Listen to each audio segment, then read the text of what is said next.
Welcome, welcome, welcome, everyone. Welcome to another amazing episode of Beyond Boardroom Business.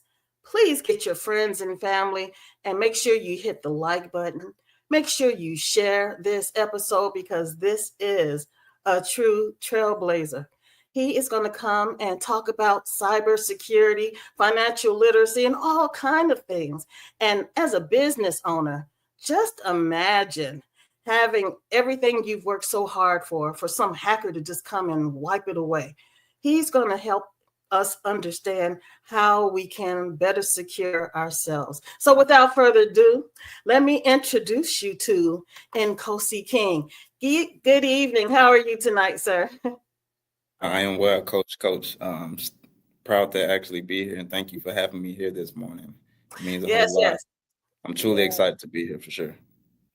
Yes, and thank you. Thank you for answering the call. I mean, cybersecurity is so heavy, especially for business owners. But before we even get into that, can you tell us who is Nkosi King? Nkosi King. I'm a lot of a thing. I'm a lot of things, right? A lot of people ask me that question. But Nkosi King is someone who considers himself to be a great son, grandson, brother, uncle, cousin. The list goes on and on. But for the most part, I consider myself a child of God, a student of God. And then after that, I consider myself to be a technologist. So that's Wow. what I consider myself to be. But I'm just enjoying life and embracing the journey along the way and trying to impact as many hearts and minds and souls as I can while I'm on here on planet Earth. So can't really complain. That's wonderful. What got you started in cybersecurity? It's kind of an interesting journey. I mean, I've always been someone who thought outside the box for the most part, but that technology just kind of fell into my lap. I When I got here to Atlanta, for me, I'm from Mississippi. Things are a lot slower in Mississippi, so things are a lot less industrialized. We're not as technologically inclined. So when I made that jump to Atlanta, everything was faster. And I was like, what? Why is everything so fast? So technically, industriously, everything is more seamless. We are always trying to automate tasks and streamline process so that we can be more efficient at what we do. And for me, I don't like doing things the slow way, right? I like doing things the smart and the quicker way. And Right. so when I was working with a company, it was a logistics company at the time, and I ended up meeting this guy. He was a cloud security architect, and he started teaching me all of this stuff about data, information, and protecting that data, and how it is utilized as opposed to competitions or the companies, so to speak. And what you say, what you do can be used and held against you, in a court of law, or even, somebody able to monopolize and capitalize off you based on the information that they have into you. So I was just completely intrigued into it. But for the most part, it was the fact that, what people do with the information that they have and who's owning that information, right? And so, Right. I mean, and it wasn't something that happened overnight, but it was something that happened, pretty much over time. And I just kind of, just found a love for it for the most part. But I ended up getting with a tech company at the time.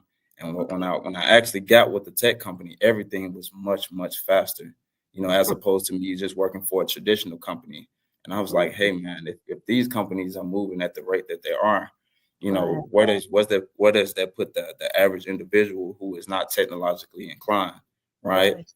Because they are, I mean, we can have information as an individual, but what really matters is the execution of the information, and that's what a lot of the companies are doing. They're executing the information much seamlessly as opposed to the people who are not executing on the information. So it's just like now it's a matter of continuously falling in love with learning, because that's what it's about. That's where you get information from, when you learn. And so it's like, when you learn this information, how do you actually execute it? Because you can have all the knowledge in the world, but if you don't actually apply that knowledge, then it's useless. So Ooh. I mean, I just developed a love for technology, and it's something that's ongoing, and I'm looking forward to, the future. You got these guys talking about they're going to build a metaverse or a new digital world, and you Right. actually, when you stop and think about it, it's something that's happening right before our eyes right now. The way that we communicate is all, digital, you know, and it's Yes. more efficient in that aspect. I could have came over to you and sat down and spoke with you. could have got in my car and did that things of that nature, but that would have been the least efficient way to do it. So we operating in a more seamless way now. So understanding where we are now as opposed to where we're going to be 5, 10, 20 years from now is something that really, really intrigues me, along my journey. And I know that was long-winded, my bad. Oh, no, that was very intriguing. So, Yeah. so can you explain to us what is cybersecurity? So cybersecurity, right? The best way that I like to explain cybersecurity is you have information, you have data, you have knowledge specifically in your head.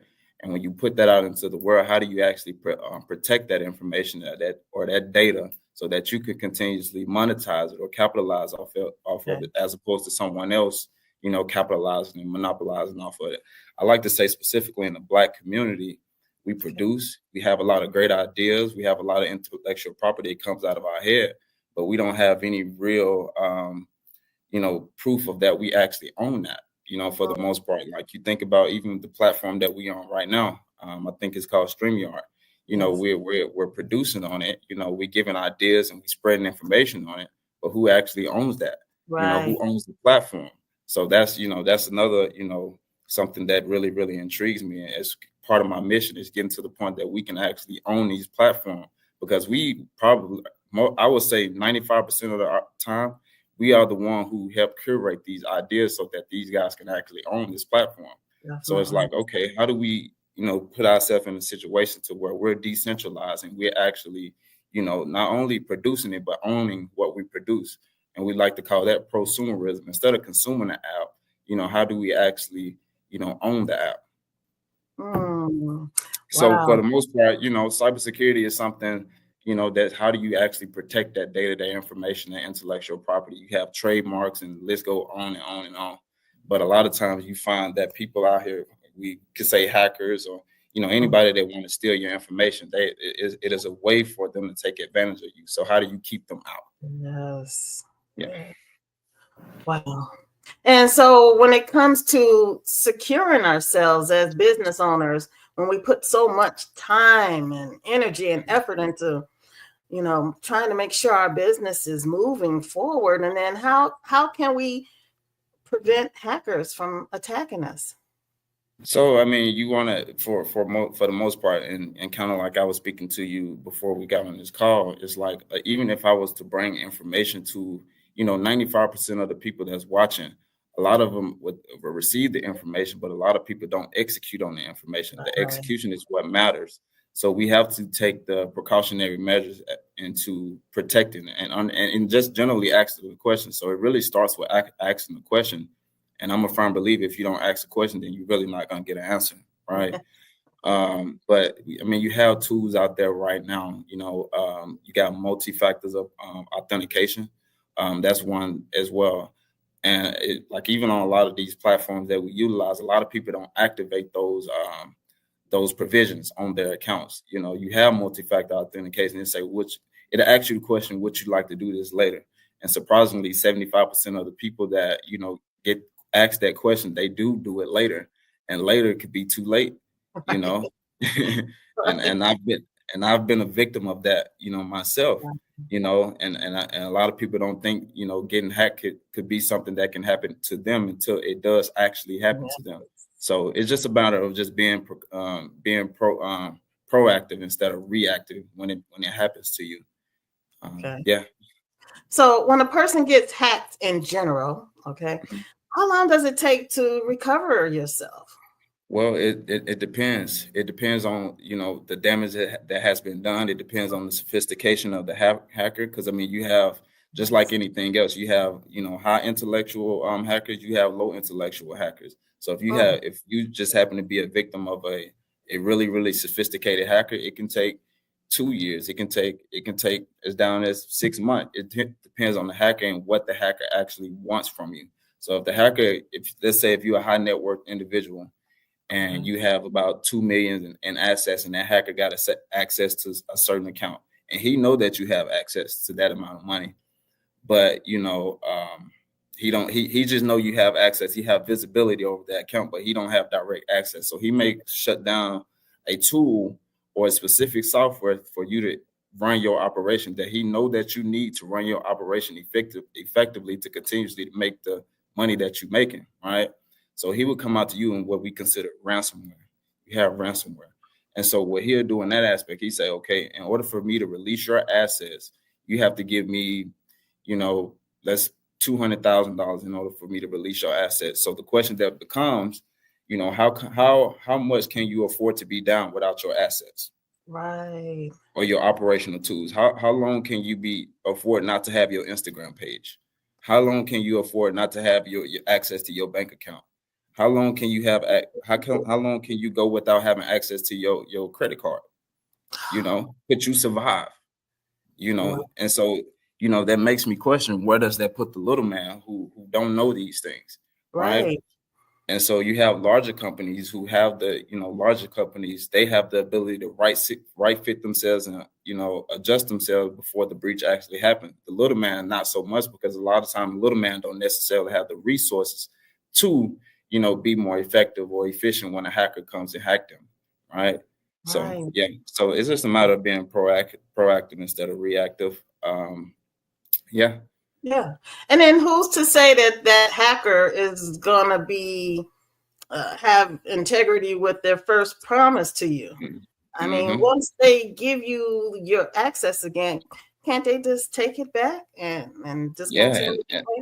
And that's a whole nother story as well, So it's like, you kind of essentially hoping and praying that this hacker has great integrity, or, as a way he approached the situation, but still that still puts you in a vulnerable situation, because then he still may come in through another back door. But at the end of the day, it's essentially you trying to make friends with someone who's a hacker, Right. Yeah. Wow. So how go ahead. A lot of times in most cases, you're probably not going to know who the hacker is, because he can make it seem as if he's someone that he's really not, because he's not going to fully disclose, his identification to you anyway. He's going to pretend like he's someone else, because he want to save himself as well too, because he's a hacker. You're not going to transparently know exactly who he is. He's probably going to reach out to you as if he's someone's else name. Otherwise, you can go directly to the police. And then what can the police do? They're in law. They're not in tech. Right. You're right. So can we trust like hyperlinks and things that come from authentic blogs? Well, it's, for the most part, I would say no. But you want to verify your sources of where the link is coming from. But for the most part, I would say 75% of the time, if you would be able to tell if the link is valid or not. If it seems fishy, 95% of the time it is fishy. Okay. A lot of older people are the most vulnerable, specifically in our community, and a lot of people, especially in our community, like we're vulnerable because, for one, we out here, we're surviving, right? Yeah. And so a lot of times, if it's too good to be true, it is. And a lot of times, what I've seen in our community is like those hackers, they will put links out there promising that you will get a certain amount of money if you click on this link, and then they will put like a sense of urgency. It's like, hey, you click on this link, you get $500, but you have to do it in the next 30 minutes or something like that. And usually if it's putting that sense of urgency, it's like, no, I don't want that. It's too good to be true, because it probably is. And now you have certain cases where you probably, get that $500, but at what cost? Right. So you click on that link, you put all your information in, and now this hacker has curated an environment to the point to where now he knows your information.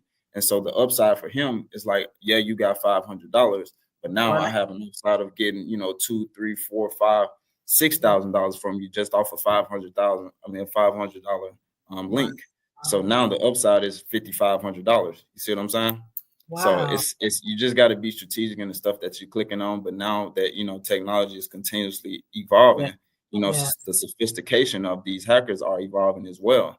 And so it's like now it becomes a situation. Now I don't know if you got iPhone or Android for the most part, but they come out with updates for those specific phones to update the firmware on those phones. So if you're one of those persons who's not updating the firmware on your phone, well, you're a victim of not evolving with technology, because now they're right fixing the bugs to the sophistication of the hackers. But if you're one who's not, updating your software of your firmware, now you become, vulnerable. You're easy to compromise, right?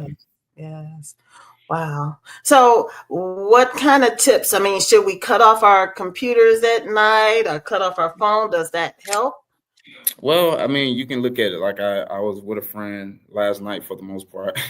she she was sitting next to me and she left her phone unlocked. I was like, you're a security risk. you Wow. know? And it's not, and a lot of times we look at it from an individual perspective. But like I said, the sophistication of these hackers, if you have my number in your phone, have your number in their phone, now that person becomes a victim as well too, because you don't know what information that the person that you talking to or you friends with, the information that they have on you, they don't know what's dearest and closest to your heart, so if that hacker is able to see that information, that's just like, for example, if I was to go on your phone, right? Okay. And just be honest here. It's stuff in your phone that I shouldn't have access to. It's Right. certain stuff in your phone that I shouldn't see. It's pictures in your phone that you just don't want me to see. Some people may have naked pictures in their phone. And let's say that you're becoming a politician or something like that. Now you're vulnerable because now this hacker have access to information that could compromise, your campaign, right? And so now you think about a politician, he knows that the hackers have this information. Like, please don't let this information get out. I'll pay you any price. You see the significance of not only just, physical security, but digital security as well. So it's like we have to take, be more proactionary as it relates to cybersecurity, because it is that significant. And it took me to actually go through the darkness of getting hacked, to actually take those precautionary measures as well too. But like I said, a lot of people don't, think it can happen to them, but it can happen to you at any single time in day or in life in general, so just want people to be mindful and understand the significance of, securing their physical assets and their digital assets as well. I am definitely going to take heed because I guess I've been blessed all this time thus far, but I'm not going to take it lightly because I put too much work into my work, and I'm just not going to give it away like that. So thank you for giving me this information, or giving us this information. But tell us a little bit about financial literacy. What do you do with that? Yeah, so my organization is NU King Enterprise, and so what we basically talk about is in you, not on you, and so it's in you to do and be whatever it is that you want to be in this life, as long as you have the right tools and the right mindset. But in you Enterprise, we teach AI literacy, financial literacy, financial literacy, which heads up into Web3 blockchain technology, and personal development. Like I said, all in three, in which we believe to help you be prosperous and fruitful in this next wave or iteration of life. And how did you come up with the concept in you? I love it. Yeah, in you. So yeah, I'm glad you asked that. Well, it's kind of, it started right after I lost my father. And I know he used to wear the suns all the time, and when he passed, people used to say, man, it's in you, and I was like, it's in me. What's in me? What exactly is in me? And I didn't know at the time, you know what I mean? And I truly didn't, because I've heard that, from kindergarten all the way up until the point my father passed. And I was like, And so during that time, I really had to go through the dark parts of my mind to really understand, what it meant to represent that is in me to do and be whatever it is that I want in this life. Like, I had to have scary conversations with myself to be able to appreciate the light, to be able to walk out confidently, to be able to address adversity and be able to navigate those efficiently. So in you, it started with my name, which is Nkosi. My middle name is Yumi. My last name is King, right? And so not only am I empowering myself, but I want to project that same type of power specifically to every human and every Black man in America. So it's in you, King. It's in you, Queen. So when people ask me what's in you, I don't know. You tell me what's in you, and we'll figure that out on what your purpose is on planet Earth. I love it. Now, you mentioned that you had to have a conversation with yourself. Now, what is that like, and how do you inspire others to do that as well? Well, for me, for the most part, like I like to consider myself a war king, right? And so I think warriors are dealt the most adversity of anyone because they don't know what's in front of them. But when they're confronted with that situation, they've trained their mind, body, and spirit to address that adversity efficiently so that they can have their own sovereignty. But I think it's a matter of, having those conversations with yourself that you don't want to have a conversation with yourself about. And it's scary times going to the darkest part of your mind. But, and it's scary, right? But I believe that what you fear becomes your God, and I don't fear anything but God, right? So it should be easy to have those dark conversations with yourself when you put it in that aspect, right? But having those dark conversations about yourself, and really digging deep, you'll find, your purpose and your truth or who you truly want to be. The question that I always ask myself: who would I be if money wasn't an issue? And on the other side of, fear, that's where success happens. Because if you're fearing it, you probably should be doing it in the first place. That's right. That's so true. So how do you gain your inner strength? How do you naturally get that? I mean, just being still. I mean, I think it's a multitude of things. I don't think it's a one size fit all type thing. I think it was partly how I was raised as well too. Because I've always been a confident person. I've always been able to, vibrate any room, or raise the frequency of any room that I've been in. But just thinking back, I just truly didn't understand the power then. But now I'm more conscious and more aware. But it's still something that's progressive and something that I'm continuously growing into as well. But I think I would like to give a lot of credit to my father, my mom, and just the way that they've groomed me. Like I grew up around a man. He was a man of power. My pops was someone who he was the original founder of the Nation of Islam in the South. So, Really? yeah, Wow. for sure. And we used to be in the dry cleaning business, and we put food on the table for 300 plus employees.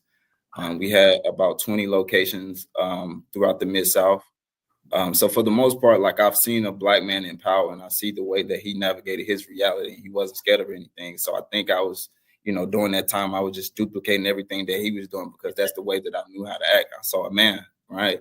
And so I guess it kind of, for the most part, it kind of dwindled on down into my own life because I ran into situations even when I got into college, doing internships, and they were asking me, "Why are you so confident?" I truly didn't know. I didn't even know what the word confident meant at the time. Wow. So I was just being who I was at my core, So I think it's a Yeah. multitude of things. But to answer your question is how do you gain that confidence? It's like I said, it's continuously having those conversations with yourself, sitting in silence. And so when you step out into the world, you've already had those conversations about yourself, those vulnerable, those feelings, those emotions that make you feel, intense or really, really vulnerable or compromised. You have those conversations. So when you're manipulated out there in the real world, you already know how to address it.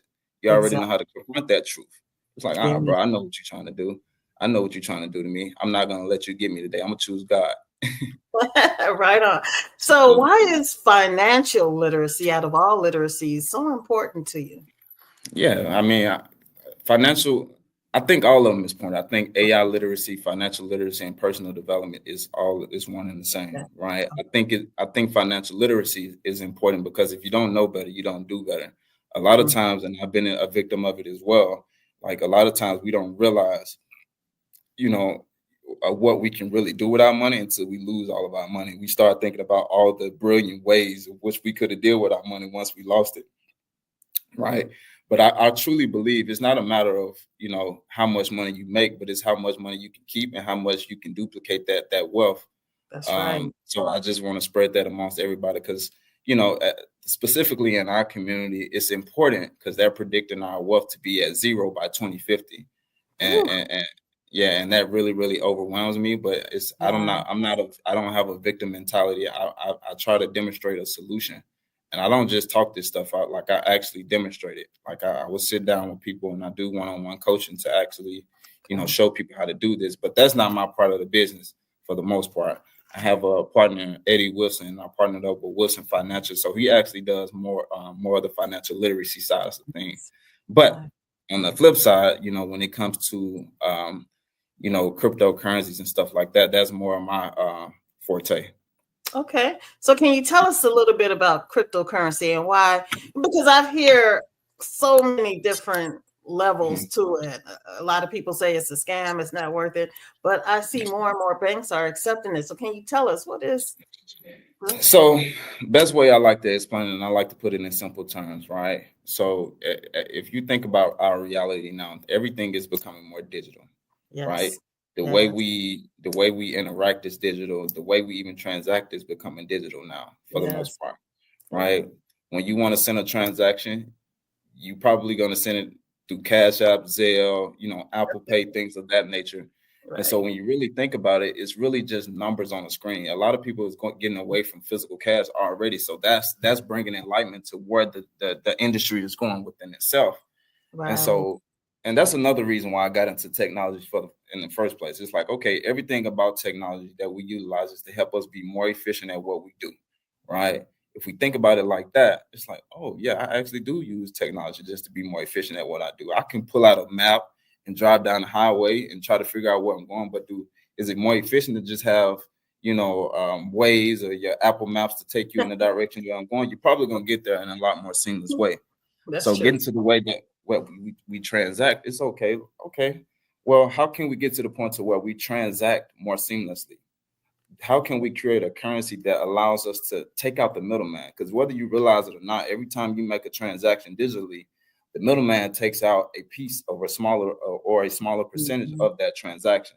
And so when Gotcha. you start thinking about those fees over time, it's like, oh wow. And now you factor in taxes that you pay to the United States government. Now you got this middleman taking a piece of your currency. It's like it's not about how much money I make. About how much money I can actually keep to myself, right? Yes. And so Yes. now you got these people out here creating digital currencies or meme coins, whatever the case may be.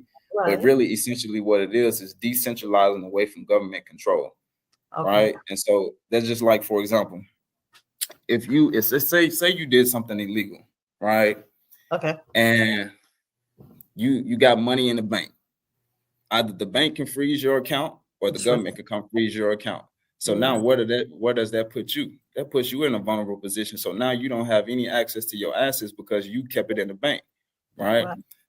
But then on the flip side, you can't really keep cash in your pocket because the devaluation of the cash. Inflation is kicking our cash butt right now, you Right. know? So it's like you're actually losing wealth by keeping cash because the government is out here just printing money. So how do we push back against that? It's like, all right, well, we need to take out a middleman.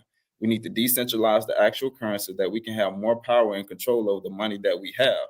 And let's build up camaraderie around this currency, right? Right. So let's say if I build up a community of 100,000 people and we trust this currency, well, now that's the new value.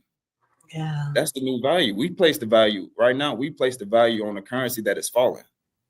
Ooh. If we go to the bank right now, yeah, we as people put the value on the currency that is falling.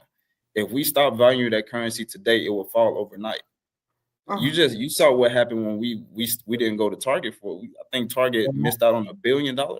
Yeah. Yeah. So if we were to all go to the bank right now and try to pull out all our money, they wouldn't have that money.